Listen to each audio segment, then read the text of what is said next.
Pada pertemuan kemarin, kita membahas tentang perdagangan internasional dan pasar bebas.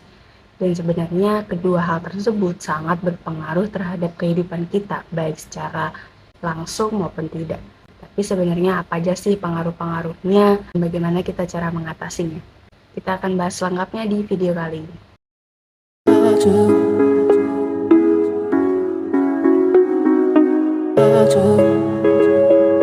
Hai, kembali lagi dengan aku Kasinta, dan di video kali ini kita akan membahas sesuatu yang sebenarnya lanjutan dari kemarin, tapi kita akan membahas tentang pengaruh dari pusat-pusat keunggulan ekonomi dan beberapa jenis dari pasar bebas. Langsung aja kita ke pembahasannya. Yang pertama adalah pengaruh dari pusat-pusat keunggulan ekonomi. Pertemuan kemarin kita sudah membahas bahwasannya ekonomi kreatif dan perdagangan internasional itu memberikan dampak positif dan negatif. Tapi sebenarnya apa aja sih pengaruh yang dihasilkan dan apa yang berdampak pada kehidupan kita?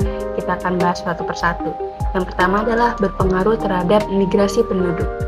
Maksudnya apa sih berpengaruh terhadap migrasi penduduk? Migrasi adalah perpindahan penduduk. Pusat keunggulan ekonomi yang ada di Indonesia itu dapat berpengaruh terhadap perpindahan penduduk atau migrasi, karena penduduk akan melakukan perpindahan ke wilayah yang mendekati pusat keunggulan tersebut. Kalau di Indonesia itu misalnya Jakarta, banyak orang-orang yang berbondong-bondong ke Jakarta karena pusat ekonominya lebih tinggi di sana. Jadi nggak heran bahwa penduduk di kota Jakarta itu sangat tinggi. Yang kedua adalah berdampak pada transportasi. Jadi maksudnya apa sih?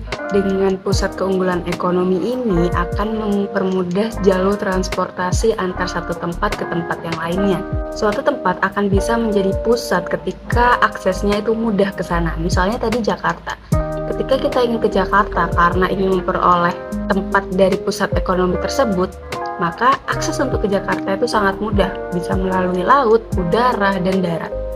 Jika dibandingkan dengan daerah-daerah pelosok gitu ya, kenapa nggak jadi pusat perekonomian gitu? Karena ya akses ke tempat tersebut aja susah gitu. Bagaimana itu bisa menjadi pusat perekonomian? Jadi dengan adanya pusat-pusat perekonomian ini, maka transportasi atau sarana akses untuk ke sana juga akan semakin mudah atau meningkat. Dengan adanya masa globalisasi ini, Indonesia banyak banget perubahan yang terjadi, mulai dari ilmu pengetahuan, ilmu teknologi, dan lain sebagainya. Lembaga sosial ini dibagi menjadi beberapa macam, ada lembaga pendidikan, lembaga ekonomi, politik, dan lain sebagainya. Nah, di sini pusat-pusat keunggulan ekonomi ini berdampak pada lembaga sosial di bidang ekonomi. Lembaga ekonomi ini adalah bagian dari lembaga sosial yang mengatur tata hubungan antar individu yang menyangkut pemenuhan kebutuhan pokok manusia. Jadi dengan adanya lembaga sosial ekonomi ini, kebutuhan-kebutuhan manusia itu bisa terpenuhi. Misalnya dengan bertumbuh pesatnya perekonomian kita, banyak sekali sekarang lembaga-lembaga yang bisa membantu keuangan kita, mulai dari investasi, jaminan sosial, pensiunan, dan lain sebagainya. Selanjutnya adalah pendidikan. Pusat-pusat ekonomi itu sangat berdampak oleh pendidikan kita, karena kita bisa membangun sebuah perekonomian yang bagus karena pendidikan yang bagus juga. Pendidikan ini bisa membentuk seseorang menjadi kreatif, inovatif, sehingga dapat memunculkan produk-produk yang fresh, yang baru. Jadinya perekonomian kita juga bisa bersaing dan berkualitas di beberapa negara. Dan yang terakhir adalah pekerjaan. Jelas ya, dengan bertumbuhnya pusat-pusat perekonomian akan membuka banyak lapangan pekerjaan bagi masyarakat Indonesia. Sebagai contoh, Freeport Indonesia yang dulunya tuh banyak dikuasai asing, tapi sekarang hampir 50% lebih itu pegawainya adalah orang Indonesia, dan hanya sekitar 2%-an aja dari orang asing. Jadi kita sangat memanfaatkan orang-orang Indonesia, orang-orang dalam negeri untuk bisa bersama-sama untuk meningkatkan pertumbuhan perekonomian Indonesia. Selanjutnya kita akan membahas tentang pasar bebas. Jadi ada beberapa organisasi yang menaungi pasar bebas. Pasar bebas itu apa sih? Pasar bebas adalah kebijakan di mana pemerintah tidak melakukan diskriminasi terhadap impor atau ekspor. Jadi suatu negara bisa melakukan ekspor dan impor ke negara mana aja selama kebijakan itu masih berlaku. Dan ada beberapa organisasi yang menaungi kebijakan-kebijakan tersebut, dan kita akan membahas 4 organisasi besar yang bergerak di bidang pasar bebas. Yang pertama adalah MEA atau Masyarakat Ekonomi ASEAN. Jadi MEA ini adalah integrasi ekonomi ASEAN, yaitu anggotanya adalah semua negara-negara yang berada di kawasan Asia Tenggara yang menerapkan sistem perdagangan bebas atau free trade area. Adapun tujuan dari MEA sendiri adalah menghilangkan secara signifikan hambatan-hambatan kegiatan ekonomi lintas kawasan tersebut.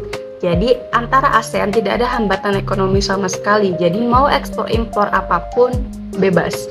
Yang kedua adalah APEC atau Asia Pacific Economic Corporation. APEC ini adalah forum kerja antar negara Asia Pasifik yang pada awalnya diinisiasi oleh 12 negara dan pada perkembangannya sekarang sudah beranggotakan 21 negara. Yang selanjutnya adalah AFTA atau ASEAN Free Trade Area. Sama dengan MEA tadi, AFTA itu adalah wujud dari kesepakatan negara-negara ASEAN untuk membentuk satu kawasan perdagangan bebas dalam rangka meningkatkan daya saing ekonomi daerah regional ASEAN dan menjadikan ASEAN menjadi basis produksi dunia serta menciptakan pasar regional bagi 500 juta penduduknya. Jadi berbeda ya dengan MEA tadi. Kalau MEA itu adalah satu kerjasama di mana saling negara ASEAN itu tidak ada hambatan sama sekali untuk melakukan ekspor impor, kerjasama dan lain sebagainya. Tapi AFTA ini merupakan organisasi di ASEAN yang ingin meningkatkan produktivitas dari ASEAN sendiri. Jadi untuk kawasan ASEAN ini agar menjadi tempat produksi yang kompetitif di pasar global. Jadi ada persaingan di pasar global tadi, tidak hanya dalam satu ASEAN. Dan yang terakhir adalah WTO atau World Trade Organization. Jadi WTO adalah sebuah organisasi perdagangan dunia dan merupakan satu-satunya badan internasional yang mengatur masalah perdagangan antar negara di seluruh dunia. Jadi WTO ini sebenarnya udah dibuat pada tahun 1995 untuk menggantikan GATT atau General Agreement of Traffic, City and Trade, di mana terbentuk atas latar belakang dilakukannya perundingan bundaran Uruguay atau Uruguay Round pada tahun 86 sampai 94 yang mencakup semua bidang perdagangan. Adapun tujuan dari WTO ini sendiri yaitu meningkatkan kesejahteraan negara-negara anggota melalui perdagangan bebas, membantu produsen barang dan jasa serta eksportir-importir, terus mendorong terbukanya perdagangan dunia, dan menyediakan mekanisme penyelesaian perdagangan internasional. Jadi WTO ini salah satu badan yang menangani perdagangan bebas di dunia ini. Itu aja untuk pembahasan kali ini tentang pusat keunggulan ekonomi dan pasar bebas. Kita udah belajar mengenai pengaruhnya dan apa aja sih organisasi-organisasi pasar bebas yang ada di seluruh dunia ini. Jika kalian ada pertanyaan bisa ditanyakan di kolom komentar di bawah, dan jangan lupa untuk mengerjakan soal-soal yang tersedia di link description box. Dan dari aku, kita akan bertemu di bab-bab selanjutnya. Jangan lupa untuk tetap semangat dan sampai jumpa.